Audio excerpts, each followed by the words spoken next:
Hi peeps. So I wanted to do something a little bit different today, but kind of fun, um, at least for me. So I wanted to talk about music as an elixir, and I've done some series over the years on various music that speaks to me, but I wanted to do a few videos, a small series, a little mini series on different music that I found to be very potent as a healing elixir over the years. I think it's important to look at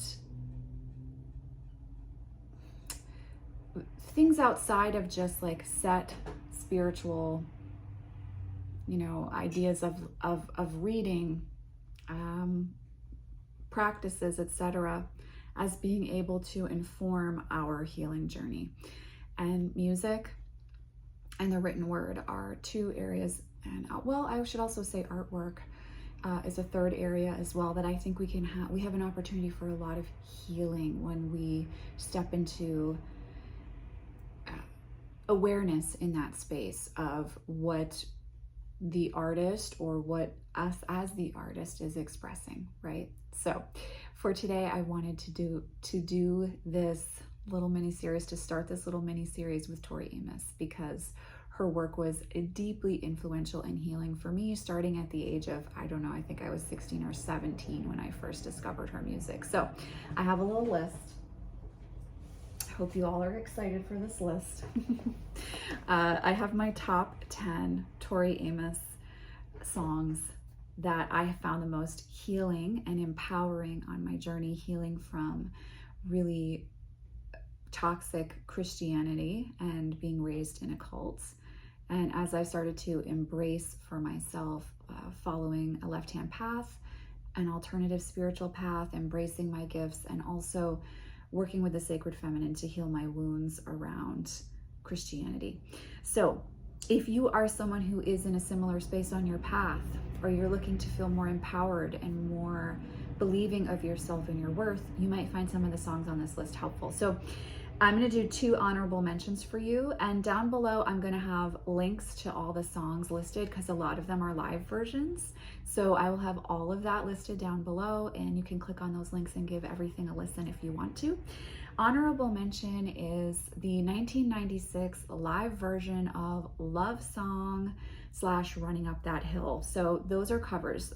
Tori covers The Cure's Lovesong, and she covers Kate Bush's Running Up That Hill. She mashes them together, and she plays the harpsichord or the harmonium in that video. It's one of the most healing ways of expressing your pain, but also the rawness of the human experience in listening to that song. And the lyrics are really, really beautiful. Kate Bush sings about, making a deal with God. Then she'd be running up that hill. And so you have Tori singing that beautiful refrain along with Robert's love song. It's the title of it, but it is like, no matter what, I will always love you. So that's a beautiful cover, a live cover that can really help you to move heartache out of your heart. And I will say, in all of the songs on this list that are from the Boys for Pele album, which was the 1996 time period for Tori, she does a lot of vocalizing at very high levels, which is very much in alignment with the shamanic healing technique of toning, which I was trained in my mid-20s. And finding her work at 16 or 17 really helped me to be open to this type of healing modality and to embrace it as a practitioner. So if you're someone who's looking to bring some shamanic techniques into your practice for yourself or for others, exploring some of her work on the Boys for Pele album, and especially in the live setting when you really hear her start to vocalize very loudly, it can be really encouraging and stepping into working with toning as a healing modality. Toning is the idea of using sound to move stuck energy out of the chakras. And most definitely the content of the songs from the Boys for Pele period and the experience of her singing those songs live is definitely an experience of toning, in my opinion. So Lovesong Running Up That Hill live 1996 is honorable mention. My other honorable mention here is the song Crucify, but it's the live 2003 version from Welcome to Sunny Florida. In that song, especially in that version, Tori sings about not letting anyone crucify herself or her land again. And there is a very special correlation there with native tribal peoples and reclaiming the land as a living being instead of something that we own that's ours to plunder. And a lot of that song has to do with reclaiming your power, getting up off the floor, not letting people take advantage of you any longer. So if you are currently looking at expressing your truth, finding your own voice, then Crucify is a wonderful song to help line you up with that energy. And remember that like music and singing, the vocalization of those words, it's all a form of magic in and of itself. So when we listen to music like that, we tend to experience that call to step into what it is that we're listening to. It's its own form of magic, truly. So those are my honorable mentions. Number 6, excuse me. I have 6 on the brain today. Number 10 on my list is Barons of Suburbia, which is from the 2005 album called The Beekeeper. Barons of Suburbia is really, it came to me, that album came to me back in 2005 when I was really just starting to step onto my own journey of stepping away from the religion that I was raised in, and starting to like piece together things that had happened, but also like starting to unzip some of that conditioning that I had been exposed to repeatedly, and a lot of the brainwashing that I had dealt with as a child. And Barons of Suburbia, in the song, she even talks about piecing a potion to combat your poison. And she finishes the song with the Hammond B3 organ, which is one of my very favorite instruments to listen to played live, especially. But she ends with the Hammond B3 organ, and she says she is risen at the end of that. She kind of like screams that out, she calls that out, she cries that out. And so that song I found to be very powerful when it came to beginning to work ritual for myself and stepping into my power as a witch. Barons of Suburbia was really intrinsic to that, and so that's why that song is number 10 on my list. Number 9 is Caught a Light Sneeze Live.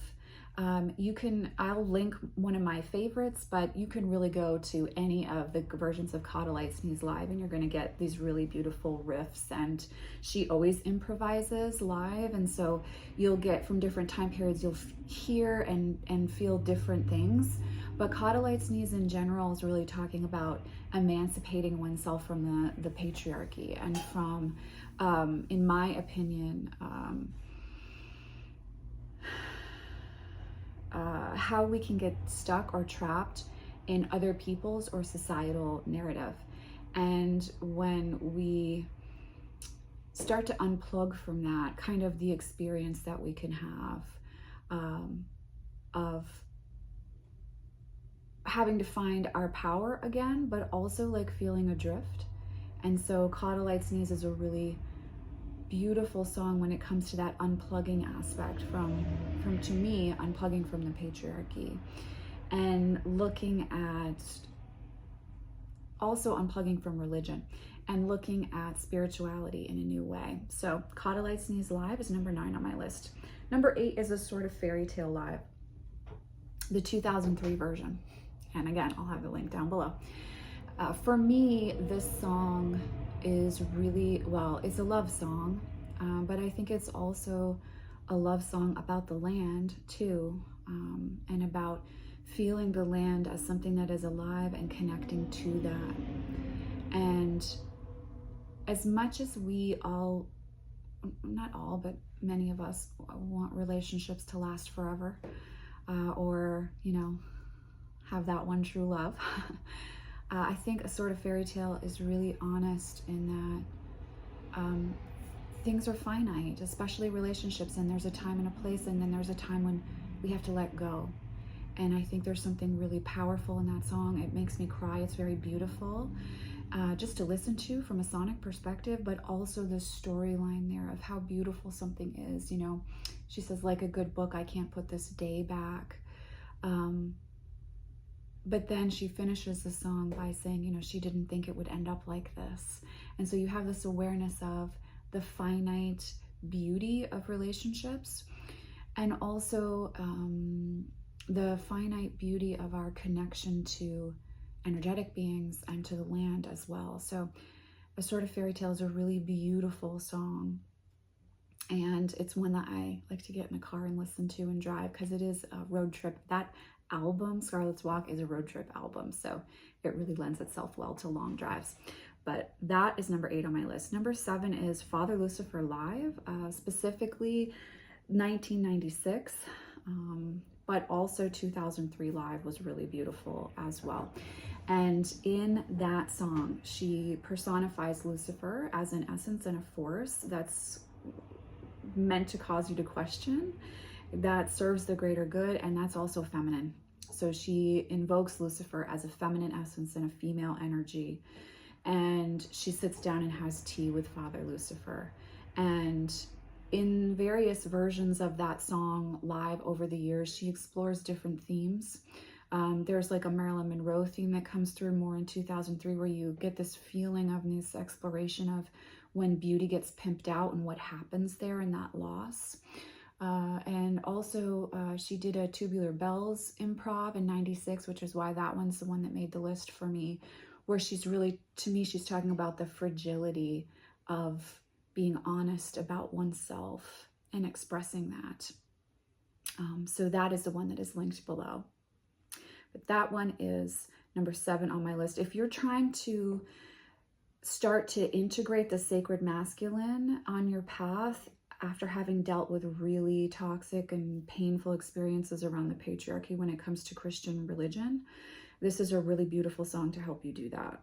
Father Lucifer, because again, Father Lucifer becomes a female energy that you're interacting with for good instead of seen as something that's causing you to do evil. So that can be really healing if you're trying to release and integrate around Christianity and negative experiences of masculine energy in regards to Christianity.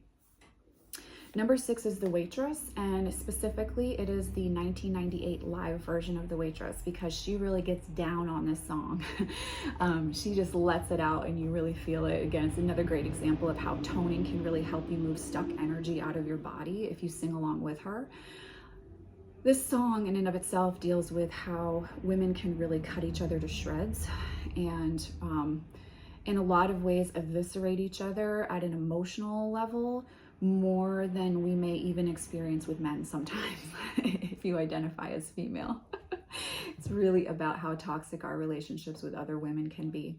And there's a real power to this song that if you feel it when you listen to it, especially if you've had difficult relationship with your mother in your life, or you had really painful falling outs of, friendships that you thought were real, etc., that song's going to hit that sweet spot there. It's going to help you to look at where the sacred feminine is in shadow for yourself in your life. So that's The Waitress live, 1998.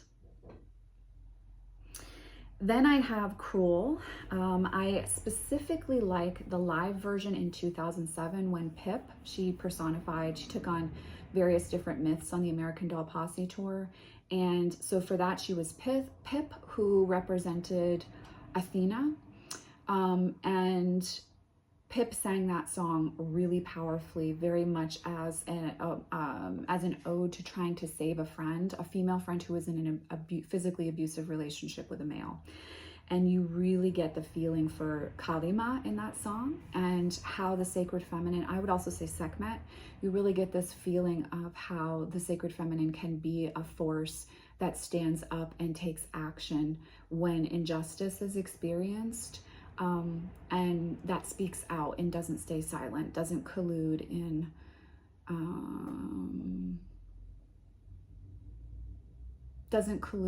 with darkness. So that's Cruel live, and Cruel originally is from the album From the Choir Girl Hotel, which if you may, that's one of my favorite Tori albums of all time. So you may also like to give the album a listen. The next song is also from the Choir Girl Hotel. Number 4 on my list is Northern Lad. This is another love song. And again, looking at the honesty of like the connection with a partner and where you can see the closeness, but also the disparity in the connection, and kind of exploring when things start to fall away, what that looks like. For me personally, it's a song that's more about my dad than a romantic partner, but I found it to be very healing in looking at seeing the sacred masculine and seeing male energy as something in need of softness and gentleness, but also being fallible, and that's okay because we're all fallible in this form. So number 3 is Hey Jupiter, which is from Boys for Pele, but the specific version that I prefer is the Dakota version, and I like the Dakota version live in 2003, and that's what's going to be linked below. Oh, I love this song. It makes me cry. If you listen to various Tori interviews, she talks about her own story and setup with the song, but for me, it's very much about a relationship ending and knowing that you've grown apart from someone and that you're saying goodbye. So if you're currently going through loss or an ending, maybe you've had a relationship end or a loved one has passed, Hey Jupiter can be a really beautiful balm to your soul for that. And there's, in the Dakota version at the end, in the refrain, she sings this song lyric where she says, I go from day to day, I know where the cupboards are. And then she says, I know where the car is parked, I know he isn't you. And that's just been one of those like profound set of lyrics for me in my life. So if you listen to the Dakota version and you hear that, that may really be emotional for you, but it's really beautiful, and I think a very human expression for sure. Number 2 is Blood Roses live. Any of the live versions, any version of Blood Roses ever. It's number 2 because I first found this song when I was 17 and I was still in the environment I was raised in. I couldn't get out of it, but I could listen to this album and this song on my headphones repeatedly and nobody knew what I was listening to. And it's part of how I survived my later teen years, was listening to this album. In Blood Roses, Tori is talking a lot about dealing with sexual abuse and reclaiming your body, especially if you identify as female, as your own, and looking at how you can pimp yourself out and kind of continue to perpetrate abuse against yourself as you go forward based on the trauma that happens from the original experience of abuse. So if you've dealt with sexual abuse, emotional abuse, physical abuse, if you've been raped, if you've dealt with abuse in childhood, this is a song that can be really, I find it to be very empowering in the way that the song proceeds, and how sometimes being honest with yourself really helps you to let go of something. And I feel that Blood Roses is very much that type of visceral honesty. And it's another one that really helped expose me to toning ahead of time, ahead of my before my 20s, so that when I stepped into shamanic work, it was a practice I was really ready, willing, and able to take on because I understood from having listened to Tori's songs. So Blood Roses live, any version live, is number 2. My number 1 song by Tori is the number 1 song for a lot of Tori fans. I will say I've kind of fallen off of listening to Tori since about 2000. Well, I would say like 2009 was kind of when I really stopped listening to her new music. But I have not lost my love for her older music. So position number 1 is Precious Things live. I prefer the 1998 Lite version. It's live, and I'll have that linked below, so you don't have to try to search that out. She works with the myth of Lita and the swans at the beginning of the Precious Things song, and there's this really beautiful vocalization she does at the beginning, and at the end that's super powerful and just gorgeous. The song itself is about how we give our power away in order to experience a sense of success or acceptance from others. And especially if you've dealt with painful Christian upbringing, which Tori had herself, that you're releasing and looking to heal from. And if you've dealt with any form of abuse, specifically from a male energy, this song can be really healing. So she talks a lot about being mistreated and then actually saying thank you to that energy. Getting on your knees, giving your power away to someone else, letting someone else take your power, letting someone else judge you. And then in one of the major buildups in the song, where there's this beautiful piano piece, She also talks about, you know, with their 9-inch nails and little fascists. How does she say that? I need to look it up. Hold on, guys. I can't believe I forgot this. This is like my #1 Tori song. That's never happened to me before. With their 9-inch nails.